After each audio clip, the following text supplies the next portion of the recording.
ধন্যবাদ সোহেল। বিসমিল্লাহির রহমানির রহিম। দেশ গড়ার পরিকল্পনা, আজকের এই অনুষ্ঠানের সম্মানিত সভাপতি জনাব রিজভী আহমেদ, মঞ্চে উপস্থিত বাংলাদেশ জাতীয়তাবাদী দল বিএনপির জয়েন্ট সেক্রেটারি সোহেল, আলোচকবৃন্দ, আজকে যে ৮টি সাবজেক্টে আপনাদের সামনে উপস্থাপন করা হয়েছে সেই ৮জন আলোচকবৃন্দ, সাংবাদিক ভাইরা এবং আমার সামনে উপস্থিত কৃষক, সমগ্র দেশ থেকে আগত কৃষক দল এবং যুব দলের প্রিয় সহকর্মীবৃন্দ, আসসালামু আলাইকুম। প্রিয় সহকর্মীবৃন্দ, আপনারা যখন আজকে এই হলে আসছিলেন, নিশ্চয়ই আসার সময় হয় পত্রিকা দেখেছেন অথবা মোবাইল ফোনে পত্রিকা দেখেছেন। নিশ্চয়ই একটি নিউজ আপনারা খেয়াল করেছেন যে আজকে হচ্ছে আন্তর্জাতিক মানবাধিকার দিবস। এই মানবাধিকার দিবস অর্থাৎ মানুষের অধিকারের বিষয়। আমরা যদি বিগত যে স্বৈরাচারকে এই দেশের ছাত্র জনতা, সকল শ্রেণী পেশার মানুষ একত্রিত হয়ে, রাজনৈতিক দলের কর্মীরা জনগণকে সাথে নিয়ে একত্রিত হয়ে যে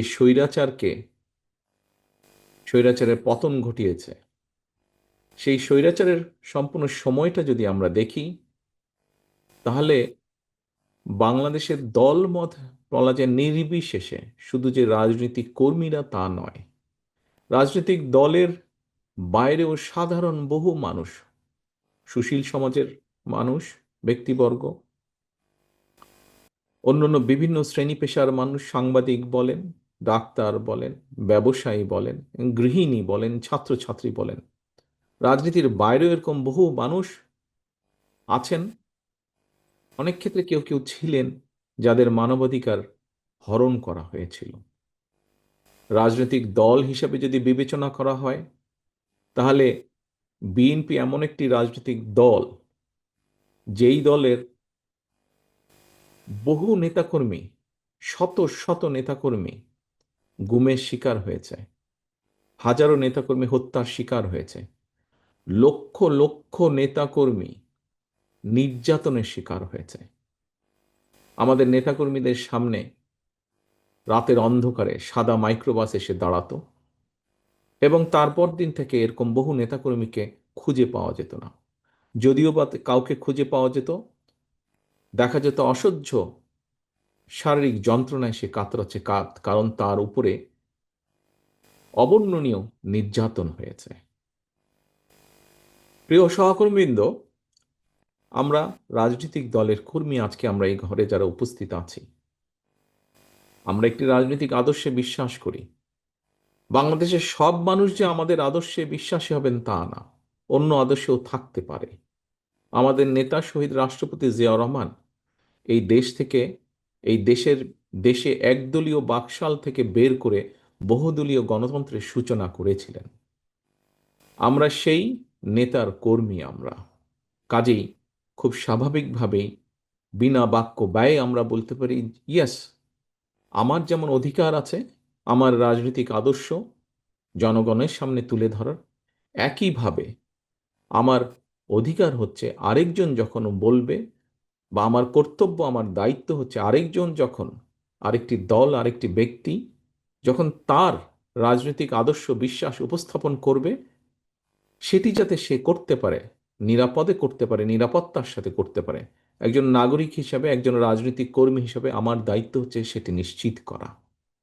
এবং অবশ্যই বাংলাদেশের সবচেয়ে বড় এবং দায়িত্বশীল রাজনৈতিক দলের কর্মী হিসাবে আরও বেশিভাবে এই বিষয়টি আমাদের সকলের উপরে বর্তায়। বলতে দেন, দিন শেষে তো সিদ্ধান্ত নেবে জনগণ, কারণ আমাদের নিজেদের বক্তব্যেই আমরা বলি আমাদের সকল রাজনৈতিক ক্ষমতার অধিকারী হচ্ছে জনগণ। কাজেই আমরা আমাদেরটা বলবো, অন্যরা তাদেরটা বলবে, সিদ্ধান্ত নেবার মালিক বাংলাদেশের জনগণ।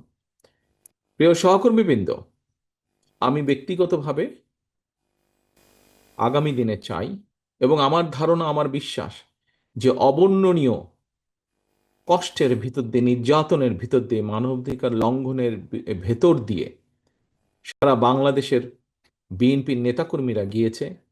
অন্য দলের কথা বলতে পারবো না, বিএনপির কথা আমি কম বেশি বলতে পারবো যে বিএনপির প্রত্যেকটি নেতাকর্মী চায় এই ঘটনার পুনরাবৃত্তি তাদের নিজেদের জন্য, এবং একই সাথে বাংলাদেশের কোনো মানুষ, সে রাজনীতির সাথে জড়িত থাকুক অথবা না থাকুক, তার মতামত প্রকাশের জন্য আবরারের মতন যাতে হত্যাকাণ্ডের শিকার হতে না হয়। নিশ্চয়ই আপনারা একমত। শহীদুল আলম সাহেব একজন ফটোগ্রাফার, উনি কোনো রাজনীতির সাথে জড়িত না, কিন্তু আমরা দেখেছি রাজ আহ, মানুষের পক্ষে কথা বলার জন্য কিভাবে নির্যাতিত হয়েছে। একটি রাজনৈতিক দলের সদস্য হিসেবে আমরা দেখতে চাই না আগামী দিনে এরকম ঘটনা বাংলাদেশে ঘটুক।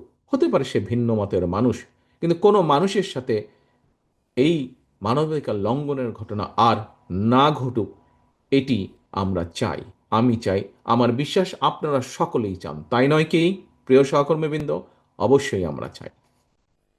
আসুন এবার সহকর্মীবৃন্দ, আজকে আপনারা সারাদিন নর্মালি আমরা যে সাংগঠনিক সভা, সাংগঠনিক সম্মেলন বা সাংগঠনিক মিটিং আমরা করি, একত্রিত হই, সাংগঠনিক বিষয়ে আলোচনা করি। আজকে আমরা আলোচনা করেছি কতগুলো ভিন্ন বিষয়। আপনাদের প্রত্যেকের হাতে একটা ফোল্ডার দেওয়া হয়েছে। এই ফোল্ডারে 8টি বিষয় আপনাদের কাছে আছে, এবং ফোল্ডারের উপরে লেখা আছে, মঞ্চের আশেপাশেও স্লোগান লেখা আছে, দেশ গড়ার পরিকল্পনা। প্রিয় সহকর্মীবৃন্দ, দেশ তো তারাই গড়তে পারে যাদের প্রথম স্লোগান হচ্ছে, প্রথম বাংলাদেশ আমার শেষ বাংলাদেশ, এবং যাদের স্লোগান হচ্ছে সবার আগে বাংলাদেশ। দেশ তারাই গড়তে পারে।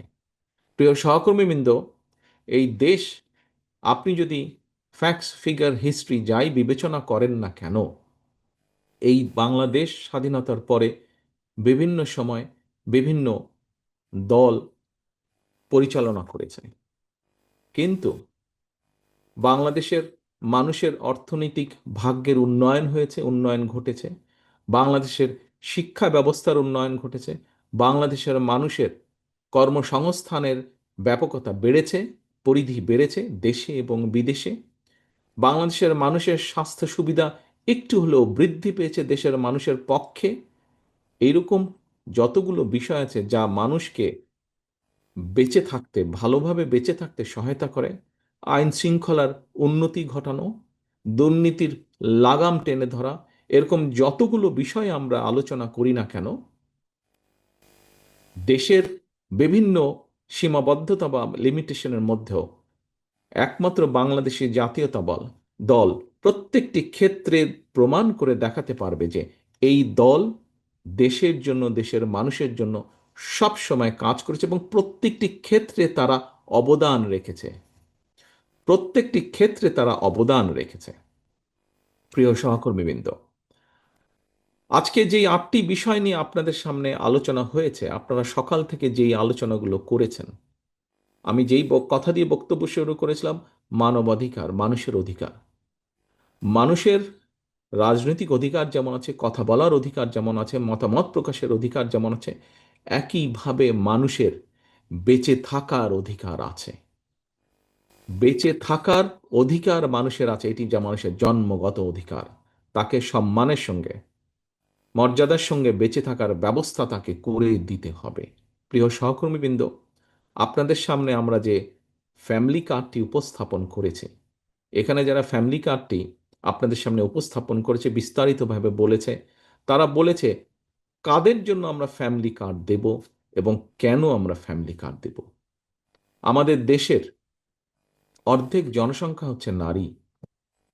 আমরা যতই উন্নয়নের কথা বলি, যতই সমৃদ্ধির কথা বলি, আমি যদি আমার অর্ধেক পপুলেশনের অর্ধেক অংশকে যদি আমি আমাদের সঙ্গে নিতে না পারি, তাদের সামগ্রিক যে শক্তি, সমষ্টিগত যে শক্তি, সেটিকে যদি আমি দেশের উৎপাদনের কাজে, দেশের উন্নয়নের কাজে যদি ব্যবহার করতে না পারি, তাহলে আমাদের কোনো উন্নয়ন প্ল্যানই সার্থক হবে না, সফল হবে না।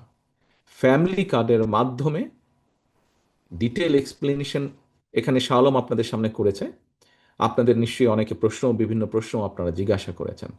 সংক্ষিপ্তভাবে ফ্যামিলি কার্ডের মাধ্যমে পর্যায়ক্রমিকভাবে আমরা এদেশের নারী সমাজকে স্বাবলম্বী করে গড়ে তুলতে চাই। স্বাবলম্বী করে গড়ে তুলতে চাই। আজকে গ্রামের একটি পরিবার স্বাবলম্বী হলে আগামীকাল ধীরে ধীরে একটি গ্রামের পরিবার স্বাবলম্বী হবে। পরে ধীরে ধীরে ওই উপজেলার পরিবারগুলো স্বাবলম্বী হবে, যেগুলো স্বাবলম্বী নয়। ধীরে ধীরে জেলা, ধীরে ধীরে বিভাগ, একটি সময়ে গিয়ে সমগ্র বাংলাদেশের যে পরিবারগুলো স্বাবলম্বী হলে এই দেশের অর্থনৈতিক অবস্থা মজবুত হবে। পর্যায়ক্রমিকভাবে সেই পরিবারগুলোকে আমরা স্বাবলম্বী করতে চাই এবং এর মাধ্যমে আমরা দেশের অর্থনৈতিক ভিত্তিকে মজবুত করতে চাই। প্রিয় সহকর্মীবৃন্দ, আপনাদের নিশ্চয়ই কম বেশি বক্তব্যে আপনারা বলেন একটি কথা, অনেকেই বলেন, আমি গত কয়েকদিন উদাহরণটা দিয়েছি। আমরা যেহেতু 7 দিন ধরে একই বিষয়ে আলোচনা করছি, প্রত্যেক দিন হয়তো নতুন কিছু বলা সম্ভব নয়, কিছু কিছু জিনিস রিপিটেশন হবে। প্রিয় সহকর্মীবৃন্দ, আমরা পড়েছি, আমরা জেনেছি, আমরা বক্তব্য একটি কথা বলি, সেটি হচ্ছে নেপোলিয়ন। নেপোলিয়নের নাম আপনারা সবাই জানেন, শুনেছেন। নেপোলিয়ন বলেছিলেন, আমাকে একজন শিক্ষিত মা দাও, আমি একটি শিক্ষিত জাতি দিব। প্রিয় সহকর্মীবৃন্দ, দেশনেত্রী খালেদা জিয়া গতবার যখন দেশ পরিচালনার দায়িত্বে ছিলেন, তখন আমরা দেখেছি বিএনপি সরকার উদ্যোগ গ্রহণ করেছে এবং এই উদ্যোগের ফলাফল অনেক এখন ভালো ফলাফল পাওয়া যাচ্ছে। কি সেই উদ্যোগ? দেশে মেয়েদের শিক্ষা ব্যবস্থা ক্লাস 12 পর্যন্ত উনি ফ্রি করে দিয়েছিলেন। বিভিন্ন সামাজিক কারণে মেয়েরা এই দেশে শিক্ষা ব্যবস্থায় পিছিয়ে ছিল, আজ কিন্তু তারা পিছিয়ে নেই। অর্থাৎ নারী সমাজকে যদি স্বাবলম্বী করতে হয়, নারীদেরকে স্বাবলম্বী করতে হয়, প্রথমে শিক্ষার ব্যবস্থা দেশনেত্রী খালেদা জিয়ার সরকার, বিএনপি সরকার সেটি করে গিয়েছে, সেটি চলছে, সেটির ফল জাতি ভোগ করছে, শুভ ফল। প্রিয় সহকর্মীবৃন্দ, ফ্যামিলি কার্ডের মাধ্যমে আগামী দিনে ইনশাল্লাহ সামনে যে নির্বাচন আছে, এই নির্বাচনের মাধ্যমে আমরা বাংলাদেশের জনগণের রায় আমাদের পক্ষে পেলে ইনশাল্লাহ শিক্ষিত যে মেয়েরা শিক্ষিত হয়েছে তারা আস্তে আস্তে শিক্ষিত মা হচ্ছে এবং সেই মাগুলোকে আমরা স্বাবলম্বী মা, অর্থনৈতিকভাবে স্বাবলম্বী হিসাবে গড়ে তুলব। এই হচ্ছে আমাদের আগামী দিনের পরিকল্পনা। খুব সংক্ষেপে, শিক্ষিত মা, স্বাবলম্বী, অর্থনৈতিকভাবে স্বাবলম্বী মা, এই দুটি যদি আমরা গড়ে তুলতে পারি, ইনশাল্লাহ আমরা স্বাবলম্বী বাংলাদেশ গড়ে তুলতে সক্ষম হব। প্রিয় সহকর্মীবৃন্দ, আজকে এখানে আপনারা উপস্থিত, এটাও কিন্তু মানব অধিকার, মানুষের একটি অধিকার। এবার আসুন, আজকে আমরা এখানে আমাদের দুটো অঙ্গ বা সহযোগী সংগঠনের সহকর্মীদেরকে নিয়ে আলোচনা করছি। একটি হচ্ছে কৃষক দল, একটি হচ্ছে যুব দল। আপনারা কৃষক দল যারা আছেন, এটি শুধু কৃষক দলের ক্ষেত্রেই প্রযোজ্য নয়, তবে যেহেতু কৃষক দল সরাসরি কৃষকদের সাথে রিলেটেড, সেজন্যই হয়তো কথাটা আমি এভাবে বলছি। আপনারা সকলের সামনে উপস্থাপন করা হয়েছে কৃষি কার্ড। কৃষি কার্ডের যে 10টি ফলাফল, কেন আমরা এটি কৃষি কার্ডটা ইন্ট্রোডিউস করতে চাইছি, কাদের জন্য করতে চাইছি, কি কি বেনিফিট তারা পাবে, এগুলো আপনাদের সামনে ডক্টর মজিদ আপনাদের সামনে আলোচনা করেছে, বিস্তারিতভাবে তুলে ধরেছে। আপনারা নিশ্চয়ই তাকে অনেক প্রশ্নও করেছেন, সেই প্রশ্নের কম বেশি জবাব উনি দিয়েছেন। অনেক প্রশ্নের জবাব আপনারা পেয়েছেন। মূল লক্ষ্য কি? প্রিয় সহকর্মীবৃন্দ, ছোটবেলা থেকে দেখে এসেছি, জেনে এসেছি এবং এখন অনেকে অনেক কিছু বললেও ব্যক্তিগতভাবে আমি বিশ্বাস করি এদেশের অর্থনীতি বলেন বা সব কিছুর মূল মেরুদণ্ড হচ্ছে কিন্তু আমাদের কৃষি। সেটি শুধু বাংলাদেশ নয়, সমগ্র পৃথিবীতে। এখন এই যে মূল মেরুদণ্ড যারা, আমরা যদি তাদের অর্থনৈতিক মেরুদণ্ডটা সোজা হতে, শক্ত হতে সাহায্য করতে পারি, সহযোগিতা করতে পারি, এরকম পরিকল্পনা যদি আমরা গ্রহণ করতে পারি, তাহলে অবশ্যই ধীরে ধীরে পর্যায়ক্রমিকভাবে দেশের কৃষির মেরুদণ্ড শক্তিশালী হবে। কৃষির মেরুদণ্ড যদি শক্তিশালী হয়, কৃষকের অর্থনৈতিক মেরুদণ্ড শক্তিশালী হবে। আমাদের সকল কৃষিজ পণ্যর উৎপাদন বৃদ্ধি পাবে। উৎপাদন বৃদ্ধি পাওয়ার ফলে আমরা দেশের সকল মানুষের কাছে পৌঁছে দিতে সক্ষম হব যে কৃষিজাত যে পণ্য যা দেশে উৎপাদিত হবে, ন্যায্য একটি স্বাভাবিক মূল্যে আমরা পৌঁছে দিতে সক্ষম হব। এবং শুধু তাই নয়, ধীরে ধীরে পর্যায়ক্রমিকভাবে কৃষি রিলেটেড বহু শিল্প আছে। আমরা এখন গার্মেন্টস রফতানি করি, গার্মেন্টস রফতানির সাথে আরও অনেক জিনিস, হয়তো জুতো রফতানি করছি, অন্যান্য আরও অনেক কিছু রফতানি করছি আমরা। কিন্তু আস্তে আস্তে আমরা কৃষি রফতানিতে মনোযোগ দিতে পারবো। প্রিয় সহকর্মীবৃন্দ, আপনাদের অনেকেরই জানা আছে, সবাই না দেখলেও, বয়স সময়ের কারণে সবাই না দেখলেও আমিও দেখেছি, আমার একটু একটু মনে আছে, আমরা দেখেছি দেশ স্বাধীনের পরে একটি দুর্ভিক্ষ হয়েছিল। কেন হয়েছিল, কি হয়েছিল, কাদের আমলে হয়েছিল, সে প্রসঙ্গে নাই বা গেলাম, সেগুলো কম বেশি ধারণা আপনাদের আছে। কিন্তু মূল বিষয় হচ্ছে, পরবর্তীতে যখন শহীদ রাষ্ট্রপতি জিয়াউর রহমান দেশ পরিচালনার দায়িত্ব পেলেন, উনি সেই সময় খাল খননের মাধ্যমে শুধু যে দেশে খাদ্য উৎপাদন বৃদ্ধি করেছিলেন তা নয়, একটি ফসলের জায়গায় দুটি ফসল, দুটি ফসলের জায়গায় সারা দেশে তিনটি ফসলই যে করতে সক্ষম হয়েছিলেন শুধু তা নয়, অল্প পরিমাণ হলেও শহীদ রাষ্ট্রপতি জিয়াউর রহমানের সময় দেশ থেকে খাদ্য রফতানি হয়েছিল। প্রিয় সহকর্মীবৃন্দ, প্রিয় সহকর্মীবৃন্দ, সেই 1980 সালে আজকে যেরকম বহু উদ্যোক্তা আছেন, ব্যক্তি পর্যায়ে প্রাইভেট সেক্টরে যেরকম বহু উদ্যোক্তা আছেন, বহু ইনভেস্টর আছেন, সেই সময় দেশের অর্থনৈতিক অবস্থা এত মজবুত ছিল না এবং প্রাইভেট সেক্টর এতটা এতটা এক্সপ্যান্ডেড ছিল না বা এত বড় সাইজ ছিল না এখন যতটুকু আছে। আজ প্রাইভেট সেক্টরের বহু মানুষ আছেন, বহু উদ্যোক্তা আছেন, যারা বিভিন্নভাবে কিন্তু দেশে, আপনারা অনেকে ইউকেতে এসেছেন, এখানে আমাদের বাংলাদেশি কমিউনিটি যারা আছে, সেই কমিউনিটি যারা যারা আছেন সেই এলাকাগুলোতে যদি আপনারা যান, দেখবেন অনেক গ্রোসারি শপ আছে। যেই গ্রোসারি শপগুলোতে গেলে আপনারা দেখবেন বাংলাদেশি বহু প্রোডাক্ট সেখানে পাওয়া যায়। যেগুলো প্যাকেটজাত হয়ে আসে প্রোডাক্ট, সেখানে লেখা থাকে মেড ইন বাংলাদেশ অথবা ফ্রম বাংলাদেশ, এরকম কথা লেখা থাকে। কাজেই আমরা এখনই যদি করতে পারি, রাষ্ট্র যদি, সরকার যদি সেরকম সুন্দরভাবে অর্গানাইজ ওয়েতে কৃষিকে সাজাতে সক্ষম হয়, তাহলে একদিকে যেরকম আমরা দেশের মানুষকে ন্যায্য মূল্যে খাদ্যদ্রব্য সব কিছু সরবরাহ করতে সক্ষম হব, একই দিকে, অন্যদিকে ঠিক একইভাবে এই সকল উদ্যোক্তা উৎসাহিত হবেন, তারা আরও বিনিয়োগ করবেন, কৃষিজ দ্রব্যতে তারা বিনিয়োগ করবেন।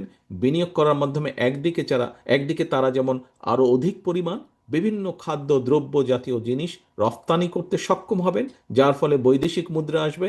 অন্যদিকে সেই সকল মিল ফ্যাক্টরি চালু করতে হলে, চালাতে হলেও তো মানুষের প্রয়োজন, কর্মদক্ষ মানুষের প্রয়োজন, সেখানেও বহু মানুষের কর্মসংস্থানের ব্যবস্থা হবে। কাজে পুরো বিষয়টাকে আমরা এভাবে দেখছি। পুরো বিষয়টা আপনারা নিশ্চয়ই এইভাবেই বুঝতে পারছেন। আমাদের দায়িত্ব হচ্ছে পুরো বিষয়টাকে আমাদের কৃষক এবং আমাদের সাধারণ মানুষ, গ্রামে গঞ্জে কোটি কোটি মানুষ যারা আছে, শহর গ্রামগঞ্জ, সকলের কাছে এই পরিকল্পনার কথাটা আপনাদেরকে তুলে ধরতে হবে। প্রিয় সহকর্মীবৃন্দ, সেজন্যই আজকে আপনাদেরকে এত কষ্ট দেওয়া হয়েছে, আপনাদেরকে 8 ঘন্টা বসিয়ে রাখা হয়েছে। এখন এই যে ফ্যামিলি কার্ড এবং এই যে কৃষক কার্ড, শুধু যে এই দুটো বললাম, এই যে পৌঁছে দেবার কথা বললাম, আপনাদের কি মনে হয়, প্রিয় সহকর্মীবৃন্দ, দয়া করে এইদিকে তাকাবেন, এই যে সামনে নয়নের পিছনে কে বসে আছে, শুধু এদিক ওদিক ঘোরাঘুরি করছে আর মোবাইল দিয়ে রেকর্ড করছে, চশমা পরে? আচ্ছা, সোজা তাকাতে হবে, সোজা স্ক্রিনের দিকে, আমি যে স্ক্রিনে আছি ওই স্ক্রিনের দিকে তাকাতে হবে। হ্যাঁ, তো এখন এই যে আপনারা এত কিছু শুনলেন, জানলেন, এই শোনা জানাটা কি মনে আছে আপনাদের, না ভুলে গেছেন বেমালুম আপনারা? মনে আছে? আচ্ছা, ঠিক আছে, ধন্যবাদ। যদি আপনাদের এই 8টি সাবজেক্ট মনে থেকে থাকে, তাহলে নিশ্চয়ই আটটির মধ্যে আরেকটি সাবজেক্ট আছে, শিক্ষার একটি বিষয় আছে। যদিও এখানে যুব দল আছেন, কৃষক দল আছেন, কিন্তু শিক্ষার বিষয়টি সকলের সাথে সম্পর্কিত কম বেশি, তাই নয় কি? আপনারা দেখেছেন যে আমরা কিভাবে শিক্ষাকে গড়ে তুলতে চাইছি, কিভাবে আমরা শিক্ষাকে সাজাতে চাইছি। একটি আজকের শিশু, তাকে এমনভাবে আমরা শিক্ষা দিতে চাইছি, আগামী দিনে যখন সে যুবক হবে, আগামী দিনে যখন সে বড় হবে একটু, যখন তার সময় আসবে কর্মসংস্থানে, যখন তার সময় আসবে তার পরিবারকে দেখে রাখা সেই উপযুক্ত, সে নারী হোক পুরুষ হোক, তার শিক্ষা ব্যবস্থা এমনভাবে গড়ে তুলতে চাইছি আমরা, যেন তাকে দুশ্চিন্তায় পড়তে না হয়। খুব সংক্ষেপে যদি বলতে হয়, আপনারা শুনেছেন শিক্ষা ব্যবস্থা আপনাদের সামনে তুলে ধরা হয়েছে এবং সেখানে উল্লেখ করা হয়েছে যে আমরা দ্বিতীয় এবং তৃতীয় ল্যাঙ্গুয়েজ আমরা আনতে চাইছি, ইংরেজির পাশাপাশি তৃতীয় ল্যাঙ্গুয়েজ আমরা আনতে চাইছি।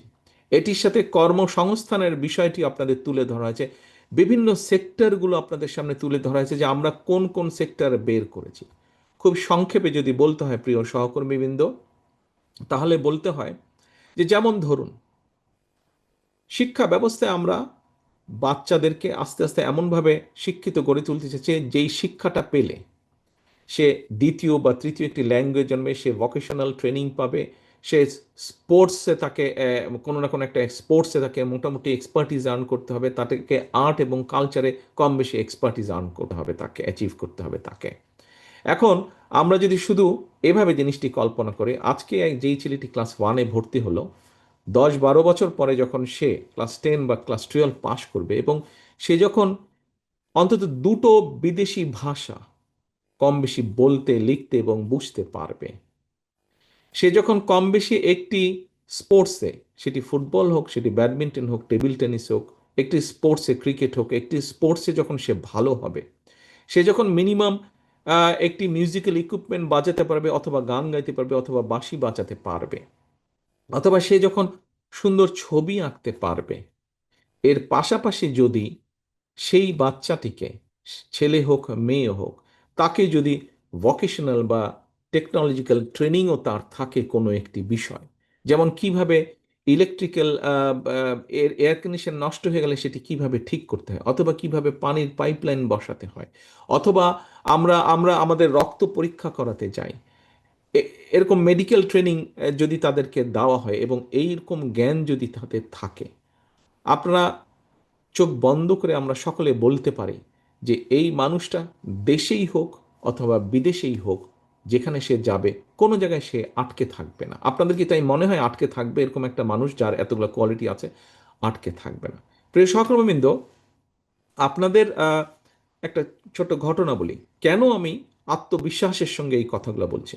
কিছুদিন আগে সাউথ কোরিয়া, তারা তাদের ওয়েল্ডার লাগবে, ওয়েল্ডিং করে, যে ঝালাই করে একটার সাথে আরেকটা ঝালাই, কিন্তু এটা সেই ঝালাই না, এটা হচ্ছে আন্ডার ওয়াটার ঝালাই, আন্ডার ওয়াটার ওয়েল্ডার। তারা বাংলাদেশের কাছে চেয়েছে, একজনও নাই বাংলাদেশ থেকে, একজনও নাই বাংলাদেশ থেকে। সাউথ কোরিয়া কিন্তু বড় বড় শিপ বানায়, তারা জাহাজ বানায়, সেই জন্যই তাদের আন্ডার ওয়াটার ওয়েল্ডার লাগবে। একটা মানুষ পায়নি। তারা এই মানুষ নিতে চেয়েছিল, কয়েক হাজার মানুষ নিতে চেয়েছিল। বেতন শুনবেন কত তারা দিতে চাচ্ছিল বেতন, যদি তারা নিতে পারতো বাংলাদেশ থেকে? আমরা দিতে পারিনি, দেশ হিসেবে আমরা একজনকেও দিতে পারিনি। জানতে চান বেতন কত ছিল এক একজনের যদি আমরা দিতে পারতাম? $3,000 ছিল এক একজনের বেতন, $3,000। এখন আপনি বাংলায় টাকায় ডলার কনভার্সন কত আমার ধারণা নেই, এই মুহূর্তে জানা নেই আমার, কনভার্ট করে দেখতে পারেন। 100 টাকা করে ধরলেও 3 লক্ষ টাকা তো হবে, তবে খুব সম্ভবত বোধহয় 100 টাকার বেশি বোধহয় এখন ডলারের রেট। কাজেই 3 লক্ষ টাকার বেশি বেতন আমরা একজনকেও দিতে পারিনি। তারা প্রস্তাব দিয়েছে যে ঠিক আছে, তাদের সাথে আমরা কথা বলেছিলাম, তারপর ঠিক আছে তোমরা ব্যবস্থা করো, আমরাই আসবো, আমরাই ট্রেনিং করাবো, আমরাই নিয়ে যাব। প্রিয় সহকর্মীবৃন্দ, আপনারা যদি আপনারা যদি দেখেন যে খোঁজ করেন, দেখবেন যে আহ, জাপানে বহু মানুষের প্রয়োজন, দুই ধরনের মানুষ। তাদের পপুলেশনেরটা কিন্তু আমাদের যেরকম ইয়াং জনসংখ্যার পরিমাণ বেশি, তাদের বয়স্ক মানুষের সংখ্যা বেশি, ইয়াং জনসংখ্যা কম। ফলে তাদের খামারগুলো, তাদের ফার্মিং ল্যান্ডগুলো খালি হয়ে যাচ্ছে, বা তাদের মিল ফ্যাক্টরিগুলো খালি হয়ে যাচ্ছে। তাদের একটি এবং আরেকটি তাদের বড় প্রয়োজন, সেটা হচ্ছে যে যেহেতু বললাম যে পপুলেশন হিসাবে তাদের বয়স্ক মানুষের সংখ্যা বেশি, সেই জন্য তাদের হেলথ কেয়ারের দরকার। অর্থাৎ বয়স্ক মানুষকে একটা সার্টেন পর্যায়ের পরে লুক আফটার করতে হয়, দেখতে হয়, টেক কেয়ার করতে হয়, টাইম মতন ওষুধ খাওয়াতে হয়, তাকে টেক কেয়ার করতে হয়। এরকম প্রচুর মানুষ তাদের প্রয়োজন। আমরা যদি আমাদের ইয়াং মানুষদেরকে, নারী হোক পুরুষ হোক তরুণদেরকে আমরা যদি ট্রেনিং দিতে পারি, আমরা যদি তাদেরকে জাপানি ভাষা ট্রেনিং দিতে পারি, তাদের এগ্রিকালচার ব্যবস্থা ট্রেনিং দিতে পারি, অথবা তাদেরকে, আমাদের মেয়েদেরকে যদি আমরা হেলথ কেয়ারের ট্রেনিং দিতে পারি with the course of Japanese language, তাহলে আপনি চিন্তা করেন কত মানুষের কর্মসংস্থানের ব্যবস্থা আমরা করতে পারবো। আমরা জানি চায়নার পপুলেশন 1.5 বিলিয়ন প্লাস মাইনাস, কিন্তু সেই চায়নাতে এখন শ্রমিকের প্রয়োজন। এই ঘরে যতজন আপনারা আছেন, কেউ ম্যান্ডারিন বা চাইনিজ কি জানেন? মনে হয় না, খুব সম্ভবত না। আচ্ছা, তাদেরও শ্রমিকের প্রয়োজন। আমরা যদি ভাষাটা শিক্ষা দিতে পারি শুধুমাত্র চাইনিজ, যা আমরা আমাদের শিক্ষা ব্যবস্থার মধ্যে পরিকল্পনা করছি, এই কয়েকটি ভাষা আমরা পরিকল্পনা করছি, জাপানিজ ভাষা পরিকল্পনা করছি, ম্যান্ডারিন ভাষা পরিকল্পনা করছি। ভাষাটা যদি চাইনিজ, ম্যান্ডারিন মানে চায়নায় ম্যান্ডারিনটা বেশি ব্যবহৃত হয়, এই ভাষাটা যদি শিক্ষা আমরা দিতে পারি, তাহলে এই দেশ থেকেও আমরা পাঠাতে পারবো ওই দেশে কাজ করার জন্য। প্রিয় সহকর্মী, ইউরোপের ইটালি একটা দেশ আছে, এই দেশে ঠিক জাপানের মতন অবস্থা, গ্রামকে গ্রাম পপুলেশন খালি হয়ে যাচ্ছে, তাদের কৃষিকাজগুলো তারা সারতে পারছে না। আমরা যদি ইটালিয়ান ভাষা শিখি এবং এখানকার কৃষি ব্যবস্থার কি আছে না আছে সেই জ্ঞান দিয়ে যদি আমরা আমাদের ছেলে মেয়েদেরকে পাঠাতে পারি, ছেলেদেরকে পাঠাতে পারি কৃষিকাজের এই কাজে, ইউরোপে আমরা তাদের কাজের ব্যবস্থার সংস্থান করতে পারবো। আমরা এর ভিতরে কাজ শুরু করেছি, এর ভিতরে কিন্তু যেহেতু আমরা এই মুহূর্তে রাষ্ট্র পরিচালনার দায়িত্বে নেই, সেই জন্য কিছুটা সমস্যা হচ্ছে। তারপরে আমরা পাবলিকলি অ্যাভেলেবেল যত ডাটা আছে সেটি বের করে আমরা কাজ করার চেষ্টা করছি, বের করার চেষ্টা করছি যে আগামী 5 থেকে 10 বছর পৃথিবীর কোন কোন দেশে কি কি কাজের ব্যবস্থা সৃষ্টি হতে পারে এবং কি কি সেটার রিকোয়ারমেন্ট, আমরা সেভাবে আমাদের ভোকেশনাল এবং সেভাবে আমাদের ট্রেনিং ইনস্টিটিউটগুলো, আমাদের ডিটেইল পরিকল্পনার মধ্যে আমরা সেগুলো করার চেষ্টা করছি। প্রিয় সহকর্মীবৃন্দ, আমরা আমাদের তরুণ সমাজের জন্য সেভাবে গড়ে তুলতে চাইছি। আপনাদের এখানে নিশ্চয়ই মাহাদি আমিন অথবা অন্যরা যারা বলেছে, নিশ্চয়ই বলেছে যে তরুণদের কর্ম পরিকল্পনার ব্যাপারে, বিশেষ করে অনলাইনে বা ইন্টারনেটে আইটি সেক্টরে যারা কাজ করে, আইটি সেক্টরে অনেকগুলো ভাগ আছে। এই অনেকগুলো ভাগের মধ্যে বিভিন্ন বিষয় আমরা ইন্ট্রোডিউস করতে চাইছি। যে অনেকে আছে আমাদের ছাত্রছাত্রী, আমাদের ছাত্র দলের ভিতরে আছে, এর বাইরে বহু স্টুডেন্ট, ইয়াং বহু মানুষ, যাদের জন্য একটি বিরাট সমস্যা হচ্ছে যে ডাটা, ইন্টারনেট ডাটা, খুব সম্ভব বাংলাদেশে এমবি বলে বোধহয়, খুব সম্ভব এটিকে। তো ইন্টারনেট ইন্টারনেট যে ডাটা আছে, এই ডাটাটা ইজ কোয়াইট কস্টলি। অনেক তরুণ আছে আমাদের যারা কাজ করছে, হয়তো ধরেন কোনো একটা প্রোডাক্টের মার্কেটিং করছে অথবা কন্টেন্ট তৈরি করছে, কিন্তু ডাটার দাম বেশি হওয়ার ক্ষেত্রে আহ, সে সেটা পুরোপুরিভাবে যতটুকভাবে সে করতে চায় সেভাবে সে করতে পারছে না। এখন আমরা যদি তাদেরকে ওরকম স্পেস, প্রথমত তার কাজ করার স্পেসও হয়তো সেভাবে নেই। বাংলাদেশে আমরা দেখেছি উন্নয়নের নামে বিগত স্বৈরাচারের সময় বহু ইনফ্রাস্ট্রাকচার তৈরি করা হয়েছে, যেগুলো ইনফ্রাস্ট্রাকচারের আইটি পার্কের নামে ইনফ্রাস্ট্রাকচার তৈরি করা হয়েছে, কিন্তু এগুলাতে এখন গরু ছাগল চড়ে বেড়ায় অথবা বিয়ে শাদী, কমিউনিটি, এই ধরনের সামাজিক অনুষ্ঠান হয়, যেটা উদ্দেশ্য লক্ষ্য সেভাবে হয়ই না। আমাদের একটি অন্যতম লক্ষ্য হচ্ছে আমরা কোনো মেগা প্রজেক্টে যাব না, কারণ আমরা দেখেছি মেগা প্রজেক্ট মানে মেগা দুর্নীতি, দুর্নীতির বিরুদ্ধে আমাদেরকে দুর্নীতির লাগাম টেনে ধরতে হবে। আমরা রাষ্ট্রের অর্থ, জনগণের অর্থ আমরা খরচ করব জনগণের শিক্ষার পিছনে, জনগণের স্বাস্থ্যের পিছনে, জনগণের হিউম্যান ডেভেলপমেন্টের, রিসার্চ ডেভেলপমেন্টের পিছনে আমরা খরচ করব। কাজেই সেজন্যই আমরা নতুন আইটি পার্ক বানানোর আমাদের ইচ্ছা নেই।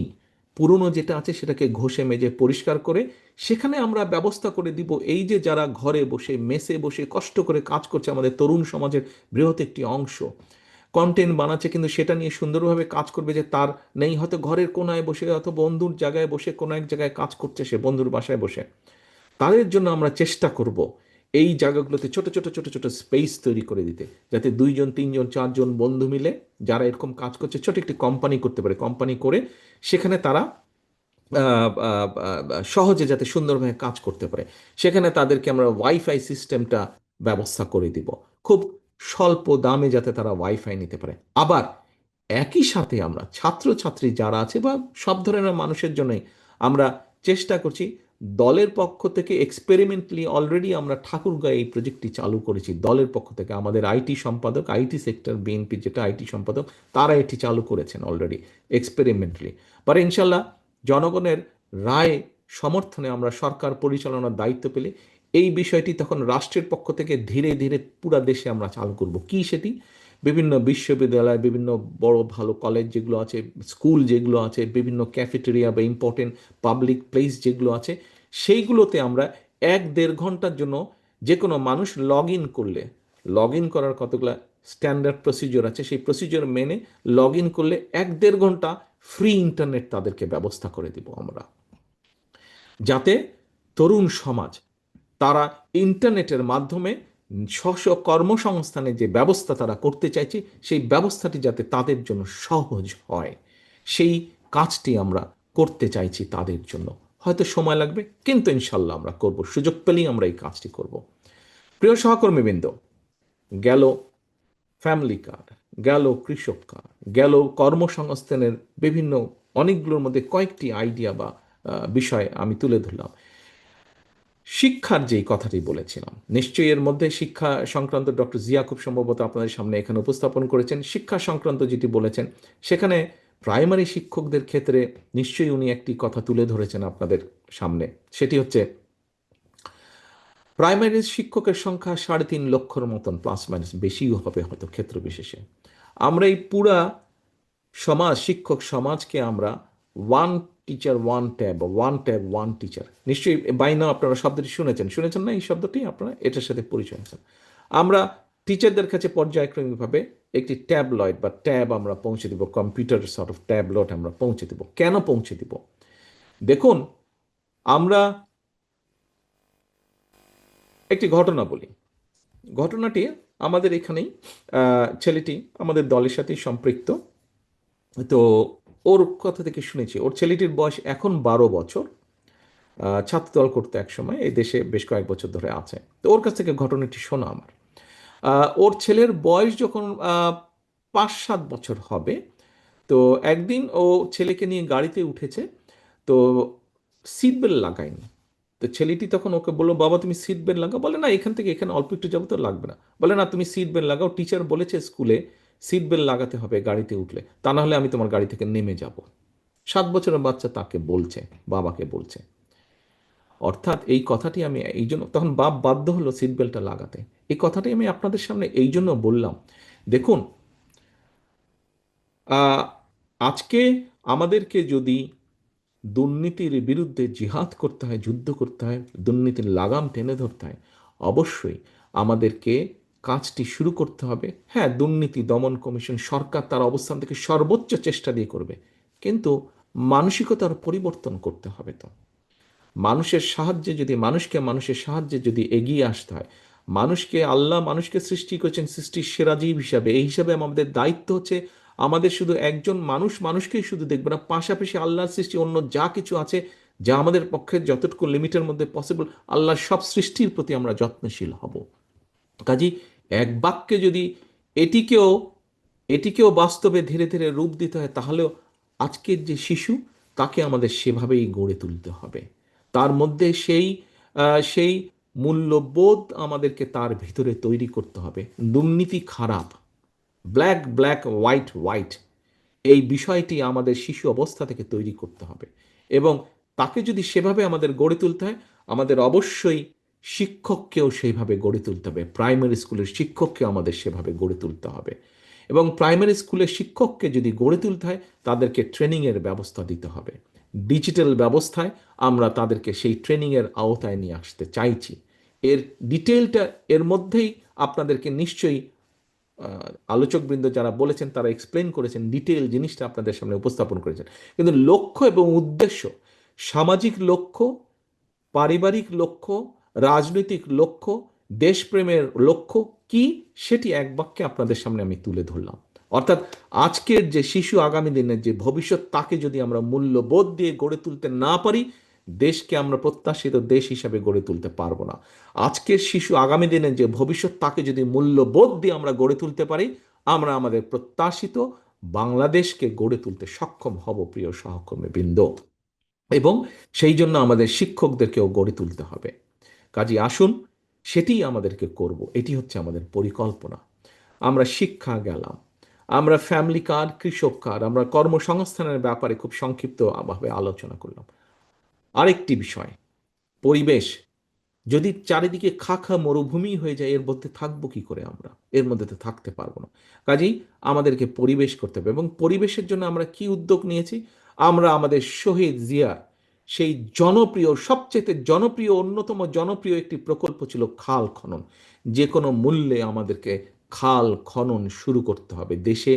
নদী খনন, খাল খনন আমাদেরকে করতে হবে, এটি আমাদের অন্যতম প্রায়োরিটি। কেন করতে হবে কম বেশি সেটি এক্সপ্লেন করাচ্ছে। এবং আমাদের আরেকটি লক্ষ্য হচ্ছে, আমরা আগামী 5 বছর ইনশাল্লাহ এই নির্বাচনে জনগণের সমর্থন পেলে আগামী 5 বছরে আমরা চেষ্টা করব 25 কোটি গাছ লাগাতে। প্রিয় সহকর্মীবৃন্দ, অনেকেই হয়তো মনে মনে হাসছেন, এতই সোজা 25 কোটি গাছ লাগানো? আপনার গাছ লাগানোর সময় তো মোটামুটিভাবে 3 মাস, মনসুন বা বর্ষাকাল। বাকি 9 মাস আপনি কি করবেন সহকর্মী?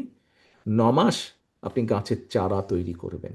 কিভাবে গাছের চারাটি একটু বড় হলে বর্ষার সময় কিভাবে কোথায় কোথায় লাগাবেন, কোন কোন জায়গায় রোপণ করবেন, কাদেরকে দিয়ে আপনি সেই গাছের চারাটি রোপণ করবেন, এই পুরো প্ল্যানিংটা আপনি বাকি 9 মাস করবেন। বাংলাদেশে কম বেশি প্রায় 1 লক্ষ নার্সারি আছে। এবারে যে প্রত্যেকটি নার্সারির উৎপাদন ক্ষমতা, অর্থাৎ চারা তৈরির ক্ষমতা কম বেশি 25,000 প্লাস। 25,000 চারা, 20 থেকে 25,000 চারা অন এন এভারেজ প্রত্যেকটি নার্সারি তৈরি করতে পারে।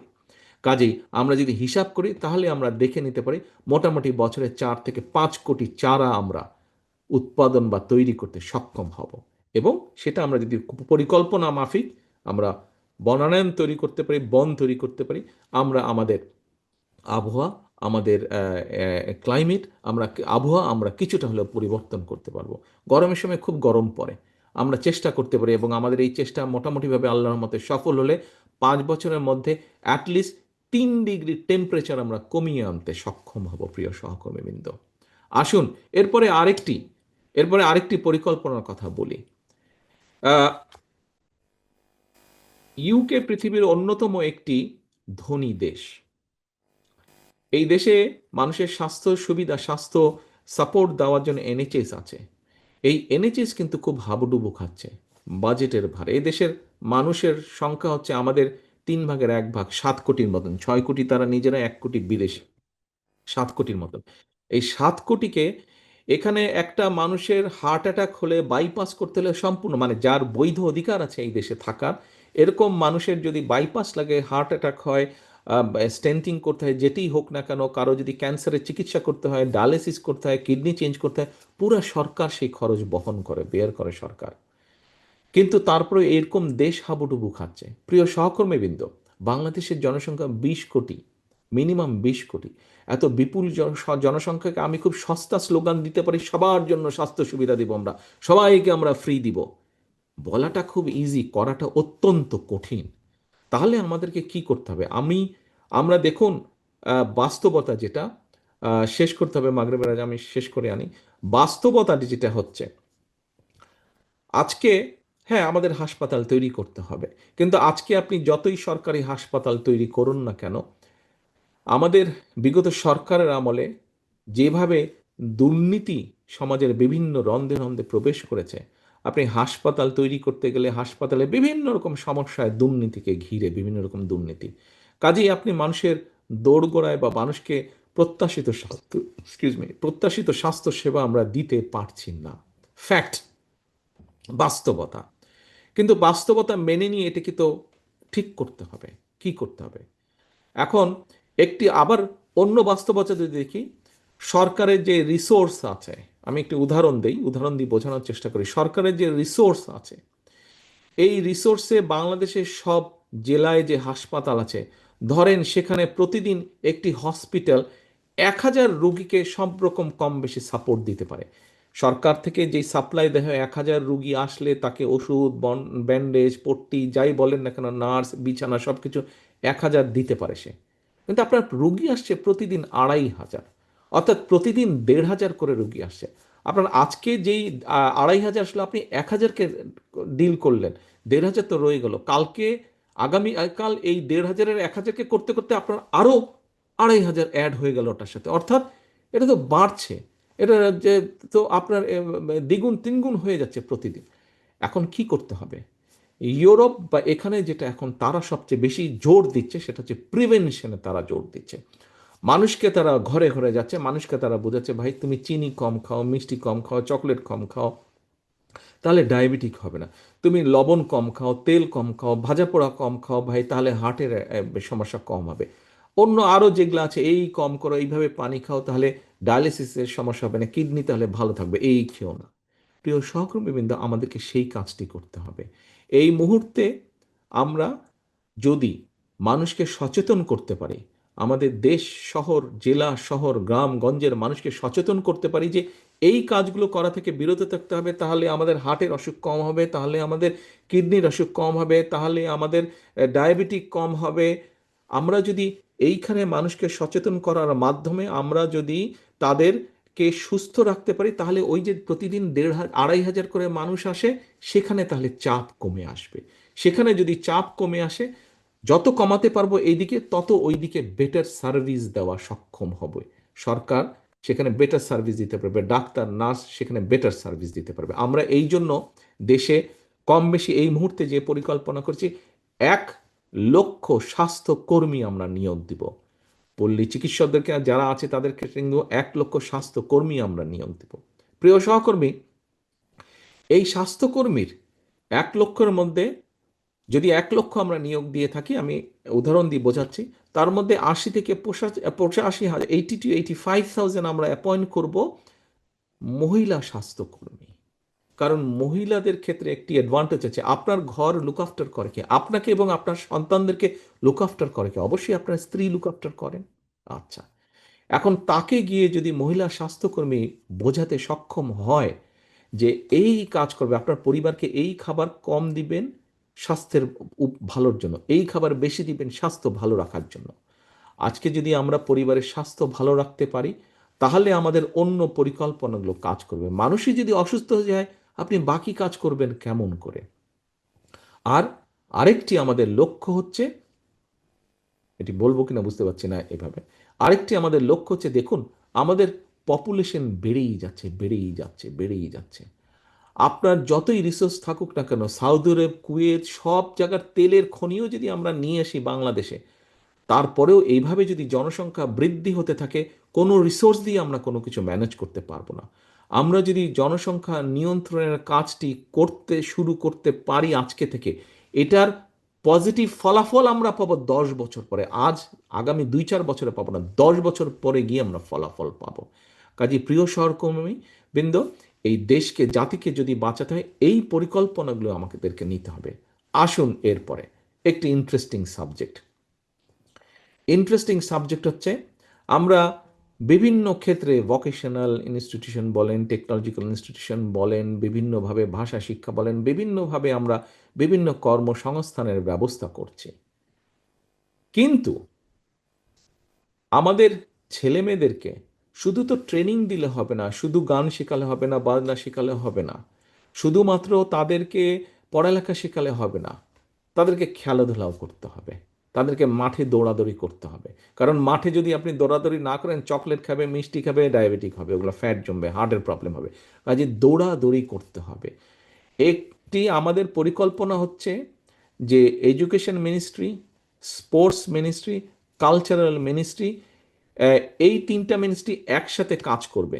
সারা বছর এই তিনটা মিনিস্ট্রি একসাথে কাজ করবে, যাতে করে একটি বাচ্চা স্কুলের, ছেলে হোক মেয়ে হোক, আজকে তার কোনো না কোনো, এই স্কুলের সাথে এই স্কুলের আর্ট কম্পিটিশন থাকবে, ওই স্কুলের সাথে ওই স্কুলের স্পোর্টস কম্পিটিশন থাকবে, ওই স্কুলের সাথে ওই স্কুলের ডিবেট কম্পিটিশন থাকবে। এভাবে এক উপজেলার সাথে আরেক উপজেলা, এক জেলার সাথে এক জেলা, এক বিভাগের সাথে এক বিভাগ, সামগ্রিকভাবে এসে তারপর ওটা ন্যাশনাল পর্যায়ে আসবে। অর্থাৎ প্রত্যেকটি বাচ্চা ব্যস্ত থাকবে। এই তিনটা মিনিস্ট্রিকে কন্টিনিউয়াস কাজ করতে হবে। আমরা খেলার মাঠ ইনশাল্লাহ তৈরি করব। একটি পরিকল্পনা আছে, ঢাকা শহর একটা দম বন্ধ করা জায়গা হয়ে দাঁড়িয়েছে। বাচ্চাদের খেলার মাঠ নেই, তাতে বাচ্চারা সারাদিন মোবাইলে বসবে আর মোবাইলেই থাকবে। আপনাকে তাকে খেলার জায়গা দিতে হবে। তো আমরা দোষ দিচ্ছি, মাদকের দোষ দিচ্ছি। আরে ভাই, আপনি তাকে খেলার মাঠ দেন, খেলার পরিস্থিতিতে, তাহলে কেন সে ওইদিকে যাবে? তার তো এনার্জিটা, ইয়াং বসে যে এনার্জিটা, সেটা তো কোথাও না কোথাও সে ব্যয় করবে। তাকে যদি আপনি ভালো পথ, ভালো ব্যবস্থা দিতে পারেন, তাহলে অবশ্যই সেই খারাপ পথ পরিহার করে আসবে। আমরা তো ভালো পথের ব্যবস্থাই করছি না। আমরা মাঠ ইনশাল্লাহ ক্রিয়েট করব। কম বেশি আমরা একটি পরিকল্পনা করেছি। আমরা চেষ্টা করবো ইনশাল্লাহ এটিকে বাস্তবায়ন করতে যতটুকু অ্যাজ মাচ পসিবল। উদাহরণ হিসেবে বোঝানোর জন্য বলি, ঢাকা শহরে 100টি ওয়ার্ড আছে। এই 100টি ওয়ার্ডের প্রত্যেকটি 2 থেকে 3টি ওয়ার্ড নিয়ে আমরা একটি জায়গা তৈরি করব, প্রায় একটি ফুটবল মাঠের সমান, মিনিমাম একটি ফুটবল মাঠের সমান 4 বিঘার সমান জায়গা আমরা তৈরি করব। এই জায়গায় আমরা যেই তখনকার ভ্যালু থাকবে, মার্কেট প্রাইস থাকবে, সেইটি দিয়ে ওখানে যেই প্রপার্টি, বিল্ডিং টিল্ডিং বাড়িঘর থাকবে সেটিকে সরকার কিনে নিয়ে সেইখানের বাসিন্দারা অন্য জায়গায় চলে যাবেন, কারণ তাদেরকে আমরা ওই কম্পেনসেশনটা দিব। এবং সেখানে তখন আমরা মাঠ তৈরি করব। সেই মাঠে যারা বয়স্ক ব্যক্তি আছেন তারা সেখানে হাঁটবেন, বাচ্চারা সেখানে খেলবে। অর্থাৎ সেখানে চারিদিকে আমরা নিম গাছ লাগাবো, মাঠের চারিদিকে বড় বড় নিম গাছ লাগাবো। মাঠের চারিদিকে মানুষ হাঁটবে, বুক ভরে শ্বাস নিবে, বাচ্চারা খেলবে, যারা সিনিয়ররা হাঁটবেন, বাচ্চারা খেলবে, মানুষ বুক ভরে শ্বাস নিবে। এরকম একটি পরিবেশ বা পরিস্থিতি আমরা ঢাকা শহরগুলোতে ইনশাল্লাহ তৈরি করব। এর বাইরে সারা দেশে বিভিন্নভাবে আপনাদের সামনে আমিনুল বলেছে কিভাবে আমরা স্পোর্টস ভিলেজগুলোকে তৈরি করতে চাচ্ছি। প্রিয় সহকর্মীবৃন্দ, আমি যেই কথাগুলো আপনাদের সামনে বললাম, এই কথাগুলোকে অলরেডি আপনারা সারাদিনে শুনেছেন। আমি আমার মতন করে আমার চিন্তাগুলো আপনাদের সামনে সংক্ষেপে সবগুলো মিলে আপনাদের সামনে শেয়ার করলাম। প্রশ্ন একটি এবার আপনাদের কাছে, আমার আমার কথাগুলো শুনতে কি খুব খারাপ লেগেছে? আচ্ছা, আমার এই পরিকল্পনা বা এই চিন্তা ভাবনাগুলোর সাথে আপনারা কারা কারা একমত যে আমরা এগুলো করতে চাই? ওয়াও, ধন্যবাদ, ধন্যবাদ। হাত নামান। বাবুল তো দেখলাম 2 হাত তুলে ফেলেছে, ভাই 1 হাত তুললেই হতো তোমার। আচ্ছা, তো এখন বিষয়টি হচ্ছে যে যদি আপনারা সকলে একমত হয়ে থাকেন, প্রিয় সহকর্মীবৃন্দ একটু মনোযোগ দিয়ে শুনবেন। যদি আপনারা মনে করেন যে এই যেই পরিকল্পনাগুলোর কথা বললাম, এই পরিকল্পনাগুলোর যদি আমরা 40% অ্যাচিভ করতে পারি, তাহলে দেশের মানুষের এবং দেশের ভাগ্যের শুভ পরিবর্তন হবে। এটা কি আপনারা বিশ্বাস করেন? এই কথাগুলো শোনার পরে বিশ্বাস করেন? করেন? আচ্ছা, ঠিক আছে, ধন্যবাদ। যদি বিশ্বাস করে থাকেন, দেখুন, রাজনৈতিক কর্মী তো মাঝে মাঝে ফাট করে হাত তোলা অভ্যাস, হুট করে তুলে দেন, কিন্তু হুট করে তুলবেন না, বুঝে তুলবেন। আপনাদেরকে আমরা মগজে দিতে চেয়েছি, এখন মগজ থেকে এটা হৃদয়ে নিতে হবে। সারাদিন যা শুনেছেন, যা বুঝেছেন, মগজ দিয়ে বুঝেছেন, এখন মগজ দিয়ে এটাকে হৃদয় দিয়ে এখন ধারণ করতে হবে। যদি হৃদয় দিয়ে ধারণ করে থাকেন, তাহলে আমরা আজকে এখানে আমন্ত্রণ জানিয়েছি কৃষক দল এবং যুব দলের জেলা বা উপজেলা পর্যায়ের নেতৃবৃন্দকে। আপনারা আর 5-7 মিনিট পরে আপনারা এই ঘর থেকে বেরিয়ে যাবেন। আস্তে আস্তে হয়তো আজকের মধ্যে অনেকে চলে যাবেন, না হলেও কালকে চলে যাবেন। আপনাদের হাতে আমরা একটি ফোল্ডার দিয়েছি, ফোল্ডারে অল্প হয়তো 5 পিস করে প্রত্যেকটি আছে। এইটি নিয়ে আপনি যদি ঘরে রেখে দেন, এইটি নিয়ে নিজেই যদি বগল দাবা করে চলে যান, কোনো লাভ নেই। আপনার উপলব্ধি কোনো লাভ নেই, আপনার বোঝার কোনো ফায়দা নেই। এটিকে আপনি তখনই ফায়দায় রূপান্তরিত করতে পারবেন যখন আপনি গিয়ে আপনার পৌরসভার, আপনার জেলার, আপনার উপজেলার, আপনার ইউনিয়নের, আপনার গ্রামের, আপনার সংগঠন সহ আপনার সাথে অন্য যারা আছে, অন্য না, বিএনপির অন্য যারা আছে, সকলকে নিয়ে বসে যদি আপনি বলেন যে ইয়েস, এই 10 তারিখের এই সম্মেলন থেকে বা এই সেমিনার থেকে আমি এই জিনিসগুলো শিখে এসেছি, এবং আগামী দিনে বিএনপির এই পরিকল্পনা, এবং তারপরে ভাগ ভাগ করে সকলকে নিয়ে আপনি আপনার এলাকার, আপনার নির্বাচনী এলাকা বলেন, আপনার উপজেলা বলেন, পৌরসভা বলেন, গ্রাম বলেন, প্রত্যেকটি ঘরে ঘরে যদি আপনি গিয়ে এই জিনিসগুলো মানুষের সামনে উপস্থাপন করেন, তাহলেই একমাত্র আজকে আপনার এখানে আশাটা সফল হবে সহকর্মীবৃন্দ। তা না হলে সম্পূর্ণ আপনার এই আশাটা ব্যর্থ হয়ে যাবে, আপনার এখানে দুপুরের খাওয়াটা ব্যর্থ হয়ে যাবে, আপনার আসা যাওয়ার ভাড়াটা ব্যর্থ হয়ে যাবে। এখন সহকর্মীবৃন্দ, আমাদের আজকে সামনে যে নির্বাচন, এই নির্বাচনে আমরা জনগণের রায় চাই, জনগণের সমর্থন চাই। পত্রিকার পাতা খুললে, রেডিও টেলিভিশন খুললে বহু ডিবেট চলতে থাকে, বহু ডিবেট। এর এটা ভালো না, ওর ওটা ভালো না, এ এটা খারাপ বলেছে, ও ওটা খারাপ বলেছে, ও খারাপ লোক, ও খারাপ লোক। আসুন আমরা এর থেকে বেরিয়ে আসি।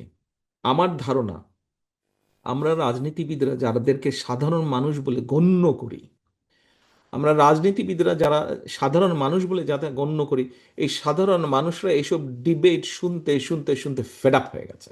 এটা হচ্ছে আমার আমার আমার স্টাডি, এটা আমার আমার আন্ডারস্ট্যান্ডিং। মানুষ ফেড আপ হয়ে গেছে এইসব ডিবেট শুনতে শুনতে। আমার ধারণা, মানুষ একদম ক্লিয়ার রাস্তা দেখতেছে। ওকে, তুমি রাজনৈতিক দল, তুমি নিজেকে ডিমান্ড করছো তুমি বাংলাদেশের জনপ্রিয় দল, তুমি নিজেকে ডিমান্ড করছো তুমি সবচেয়ে বড় দল, তাহলে বলো তুমি আমার জন্য কি করবে, তোমাকে যদি আমি সুযোগ দেই। আমার তো মনে হয় মানুষ বোধহয় এখন সোজা স্ট্রেট কাট এই কথাই বলছে। প্রিয় সহকর্মীরা, 8টা বিষয় আপনাদের সামনে উপস্থাপন করেছি। আপনারা হাত তুলে বলেছেন এই প্রত্যেকটি বিষয়ে যদি আমরা 40%ও ইমপ্লিমেন্ট করতে পারি, তাহলে বাংলাদেশের মানুষ, যাদেরকে আমরা জনগণ বলি, তাদের এবং দেশের ভাগ্যের পরিবর্তন হবে। তাহলে মানুষ যে তর্ক বিতর্ক কথা ঝগড়াঝাঁটি শুনতে শুনতে বিরক্ত, আমার নিজেরই বিরক্ত লাগে তো মাঝে মাঝে, এই যে যেসব কথাবার্তা আমার নিজেরই বিরক্তি লাগে, তাহলে বুঝেন সাধারণ মানুষের কতটা বিরক্ত লাগতো। আরে ভাই, তাকে বলতে হবে আপনি কিভাবে আইন শৃঙ্খলা ব্যবস্থা ঠিক রাখবেন। বাংলাদেশে গত বছর 7,000 মানুষ রোড অ্যাক্সিডেন্টে মারা গিয়েছে, একটা আশ্চর্য ব্যাপার। 30,000-এর মতন মানুষ পঙ্গু হয়েছে রোড অ্যাক্সিডেন্টে, 30,000-ই খুব সম্ভব বোধ হয়। 30,000-এর মতন মানুষ পঙ্গু হয়েছে বিভিন্নভাবে। আপনি চিন্তা করতে পারেন ওই পরিবারটার কি অবস্থা, যে আজকে অ্যাক্সিডেন্ট করে মারা গেছে তার পরিবার কি অবস্থা, যে একমাত্র আর্নিং মেম্বার যে ছিল সে পঙ্গু হয়ে বসে আছে।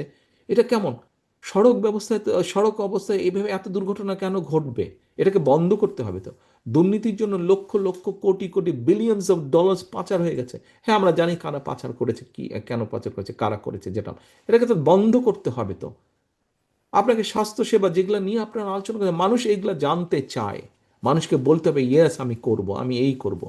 সহকর্মীবৃন্দ, এই যে বললাম একটু আগে ডিবেট হয়, পত্রিকার পাতা খুলে সব জায়গায় ডিবেট হয়। আজকে আপনাদের সামনে রাজনৈতিক দল হিসেবে বিএনপি আপনাদের সামনে, এবং আপনার দল আপনাদের সামনে, আপনার দল আপনার সামনে আজকে যে স্ট্রেইট কাট প্ল্যান আপনার সামনে উপস্থাপন করলো, দেখান তো পত্রপত্রিকা খুলে, বক্তৃতা বিবৃতি দেখান তো আর কোন রাজনৈতিক দল এই মুহূর্তে যারা বাংলাদেশে আছে, তারা কোন রাজনৈতিক দল এরকম প্ল্যানিং দিয়েছে? কোন রাজনৈতিক, ইয়েস, কোন রাজনৈতিক দল আপনাকে কোনো প্ল্যান দিতে পারে নাই, দেশের মানুষকে কোনো প্ল্যান দিতে পারে নাই, পরিকল্পনা দিতে পারে নাই যে দেশকে আমরা কিভাবে সামনের দিকে এগিয়ে নিয়ে যাব। একমাত্র বিএনপি আপনার দল দিয়েছে।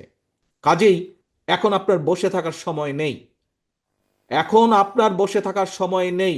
আপনাকে যুদ্ধে নেমে পড়তে হবে। This is a war, this is a battle. আপনাকে এই যুদ্ধে নেমে পড়তে হবে। কি যুদ্ধ?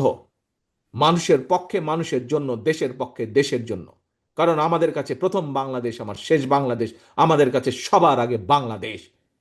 এই যুদ্ধে ঝাঁপিয়ে পড়তে হবে আমাদেরকে। এবং এই যুদ্ধে যদি ঝাঁপিয়ে পড়তে হয়, এই যে দেশ গড়ার পরিকল্পনা, এই দেশ গড়ার পরিকল্পনা শুধু পরিকল্পনার মধ্যে রাখলে হবে না। বাংলাদেশে বহু প্ল্যানিং হয়েছে, কিন্তু প্ল্যানিংই রয়ে গেছে। আমরা আমাদের প্ল্যানিংকে বাস্তবায়ন করতে চাই। জনগণকে সাথে নিয়ে আমরা যেরকম আন্দোলন সফল করেছি, জনগণকে সাথে নিয়ে আমরা আমাদের এই 8টা প্ল্যানিং আমরা জনগণের স্বার্থে আমরা বাস্তবায়ন করতে চাই। বাস্তবায়ন আমরা কাজ শুরু করব, আমাদের পরবর্তী জেনারেশন এটাকে কন্টিনিউ করবে। এটা সফলতার কোনো মার্ক নেই, এটা চলতে থাকবে। জনগণের স্বাস্থ্য ব্যবস্থা উন্নয়ন হতে থাকবে, শিক্ষা স্বাস্থ্য ব্যবস্থা উন্নয়ন হতে থাকবে, কর্মসংস্থানের ব্যবস্থা হতে থাকবে। কাজ আমরা শুরু করব, কাজ আমরা শুরু করব। কাজে আসুন, এই কাজ যদি শুরু করতে হয়, জনগণকে সাথে নিয়ে শুরু করতে হবে, জনগণকে কনভিন্স করতে হবে, জনগণকে বোঝাতে হবে, দেখাতে হবে। পারবেন এই কঠিন কাজ করতে? পারবেন? ফোল্ডারটা নিয়ে দয়া করে ছাপিয়ে ঘরে রেখে দিন না, ডেস্কের কোনায় বা আপনার স্টাডি টেবিলে বা খাটের কর্নারে রেখে দিন না, সাইড টেবিলে। ফোল্ডারে যা দিয়েছি, যার পক্ষে যত সময়, যে 10টি ছাপাতে পারবেন 10টি ছাপাবেন প্রত্যেকটি, যে 100টি পারবেন 100টি ছাপাবেন প্রত্যেকটি, যে 1000 পারবেন 1000 ছাপাবেন প্রত্যেকটি। ছাপিয়ে আপনার অন্য সহকর্মী যে আরো কয়টি আপনাকে ছাপিয়ে সহযোগিতা করে, তার সহযোগিতা নেন। দলের শুভাকাঙ্ক্ষী আছে, তাদের সহযোগিতা নেন। ভাই আমাকে 10,000 কপি ছাপিয়ে দেন। আপনার প্রত্যেক এলাকায় এরকম বহু শুভাকাঙ্ক্ষী আছে যারা দল করে না, কিন্তু ধানের শীষে ভোট দেয়। তাকে বলুন যে আমার এই জিনিসগুলো জনগণের দোরগোড়ায় পৌঁছাবো, আমি তো ছাপাতে পারছি না, আপনার তো সক্ষমতা আছে, আপনি আমাকে দয়া করে যদি একটু ছাপিয়ে দেন। এই আমাকে যদি প্রত্যেকটি 10,000 করে, 5,000 করে, 2,000 করে ছাপিয়ে দেন, আমি অন্তত 10,000 লোকের কাছে রিচ করতে পারবো। তাহলে আমার পরিকল্পনাগুলো, দলের পরিকল্পনা মানুষের সামনে নিয়ে যেতে পারবো। পারবেন এই কাজটি করতে? আসেন, এবার শুধু পারবো বললে হবে না সহকর্মীবৃন্দ, করতে হবে, কাজটি করতে হবে, এর কোনো বিকল্প নেই। আদারওয়াইজ এই দেশ এবং জাতি ধ্বংস হয়ে যাবে। আমরা যদি সজাগ না হই, আমরা যদি এই যুদ্ধে মাঠে নেমে না পড়ি, এই দেশ ধ্বংস হয়ে যাবে। এই দেশকে প্রত্যেকটি বার প্রত্যেকটি বার আপনার দল রক্ষা করেছে। ইতিহাস ঘটন তাহলেই বলেন, প্রত্যেকটি বার রক্ষা করছে। শহীদ জিয়া, খালেদা জিয়া যতবার দেশ পরিচালনার দায়িত্ব পেয়েছে, তার আগে দেশের কি অবস্থা হয়েছে। এখন শহীদ জিয়া এবং খালেদা জিয়ার দায়িত্ব আপনাদের কাঁধে এসে পড়েছে। এই দেশকে আপনাদের রক্ষা করতে হবে, প্রত্যেককে উঠে দাঁড়াতে হবে, ঘর থেকে বেরিয়ে যেতে হবে, মানুষের কাছে যেতে হবে, দোরগড়ায় যেতে হবে। তাহলেই আমাদের পক্ষে সম্ভব। আসুন, আসুন, মাগরিবের টাইম হয়ে গেছে। কম বেশি সকলেই মাগরিবের নামাজ পড়বেন। নামাজ পড়বেন, এলাকায় ফিরে যাবেন। ফিরে গিয়ে দয়া করে বসে থাকবেন না। ফিরে গিয়েই পরিকল্পনা করুন। যেতে যেতে দরকার হলে আপনার নেতা সহকর্মীদের সাথে কথা বলুন, এই পেয়েছি, কিভাবে প্ল্যানিং করব মানুষের কাছে যাবার জন্য, ব্যবস্থা করো, আসো আলোচনা করো। বাসে বসে বসে, ট্রেনে বসে বসে, প্লেনে বসে বসে আলোচনা করে ফেলেন কিভাবে প্ল্যানিং সাজাবেন। ধানের শীষকে জিতাতে হবে, এর কোনো বিকল্প নাই। ধানের শীষকে জিতানোর মাধ্যমে জনগণের যে পরিকল্পনা, জনগণের পক্ষের যে পরিকল্পনা, সেটিকে বাস্তবায়ন করতে হবে, এর কোনো বিকল্প নাই। ধানের শীষকে জেতানোর মাধ্যমে দেশকে রক্ষা করতে হবে। প্রথম বাংলাদেশ আমার শেষ বাংলাদেশ, এবং সবার আগে বাংলাদেশ, নো কম্প্রোমাইজ। আল্লাহ হাফেজ। বাংলাদেশ জিন্দাবাদ। বাংলাদেশ জাতীয়তাবাদী দল জিন্দাবাদ।